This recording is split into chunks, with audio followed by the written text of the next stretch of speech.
Yeah. Approchez, approchez. Voici l'histoire. Écoutez. Il y a ce corps qui recouvre de cervelle le porche. Ce porc a tenté d'entrer de force, a forcé la porte.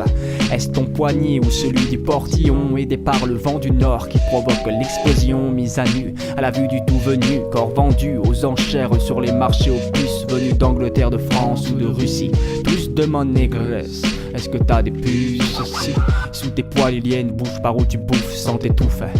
Et par où tu suces aussi.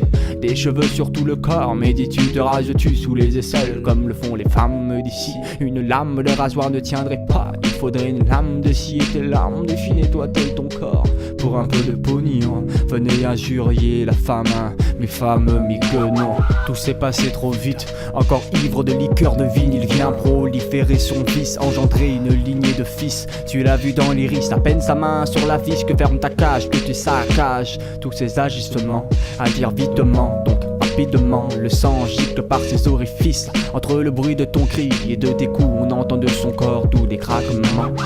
Vision d'horreur, tu détractes le détracteur, puis tout à coup lui roue de coups, écrase son cœur. Se compresser comme un président sous rouleau compresseur, lui arrache un à un les membres dans ta fureur. Ils ont tué la femme, éteint la flamme, craqué l'allumette, allumé la bête et incendié ton âme. Des larmes coulent sur ton corps, ton arme s'enraille pendant que tu t'enjailles.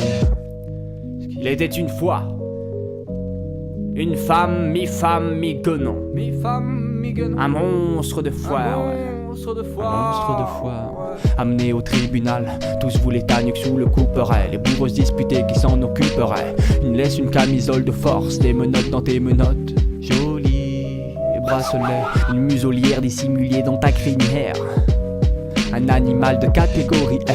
Certains ont même dit apercevoir une queue de rat le soir de ton jugement. Les autres s'évanouissaient, mais ton parfum à la liqueur de jacinthe dissimulait les craintes comme sous le joug de l'absinthe. Ils ont dit voir un monstre à l'odeur d'un ange et aux allures d'une sainte. Et dans l'enceinte du tribunal, les gens se bousculaient pour admirer encore une fois le monstre de foire. Quand le juge a bégayé ce nom de femme, mi-guenon, il était déjà trop tard de toute façon. L'échafaud aiguisé t'attendait sur la même place de la même foire. Alors foutu pour foutu, t'as tout foutu en l'air et dans un éclair tous se sont retrouvés à terre. On entendait des cris, les autres gisaient dans un océan de sang. Mais rien ne peut abreuver le désert, aucun retour en arrière car la haine n'engendre que la haine. Impossible de garder son sang-froid dans la furie de l'enfer. On entendait le crissement des pierres tout autour du parterre, le bruit lourd des bottes militaires. La marche funèbre, un coup de tonnerre, ton corps rejoint les autres à terre, puis on l'extirpe du charnier de guerre, puis on l'exhibe comme un trophée, tous fiers d'avoir mis à terme au monstre sanguinaire. Compagnons, venez admirer la femme, mi-guenon, un monstre de foire, un monstre de foire.